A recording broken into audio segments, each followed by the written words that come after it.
I'm Lee Huxley, and I just want to talk about one of the many ideas that I discuss in my book, The Apostle of Love.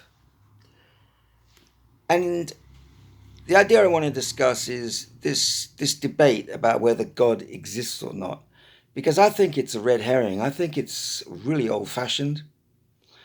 And the debate that usually takes place is between atheists and believers. And it ends in a stalemate because you can't prove that God does exist and you can't prove that he doesn't, and it's all rather silly.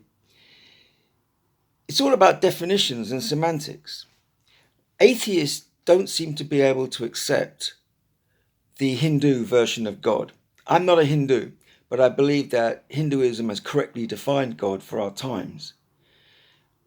Thousands of years ago, roughly at the same time, I think, as the Jews defined God, incorrectly in my view, as a man in the sky who dictates books and moral laws to prophets. I think this is a very old fashioned idea, and we can find something much better. Really, atheists have a kind of phobia against the God word. Let's just take the Hindu definition of God, which is ultimate reality or ultimate truth or the absolute. I mean, who really can argue with that? There's got to be some kind of ultimate truth. There is a tremendous energy in the universe. It's an infinite power. And that's all we really know about God.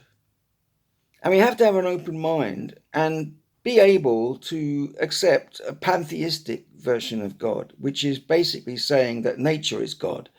So either the universe was created by some supermind, some overmind, which is possible, but equally it could have been made by the Big Bang. In other words, the universe is self-made.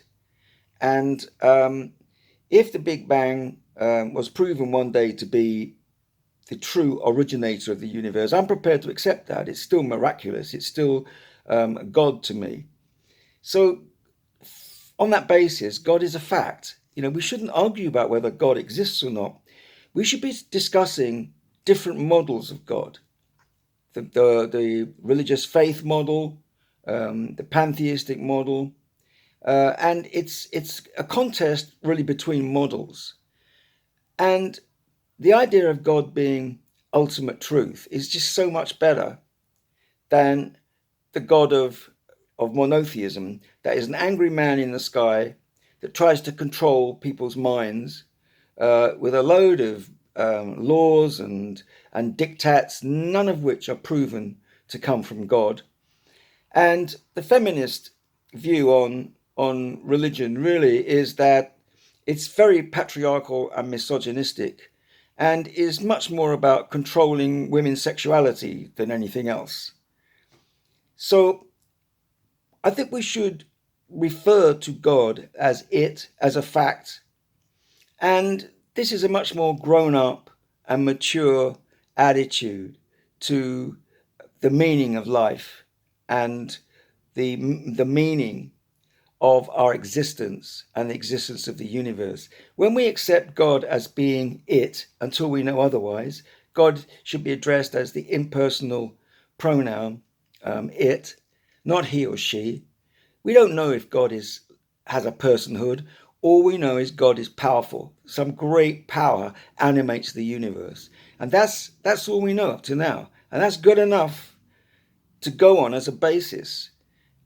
We need to choose this more grown up adult concept of God over that propounded by religious faith, which is, infantile, and it infantilizes us to believe in this God that's sitting on a cloud and sends us to hell if we're naughty.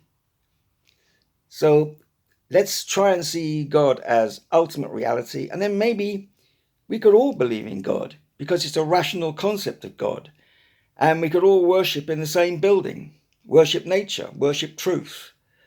And there'll be no need for different buildings because different buildings only exist because of the fear of hell.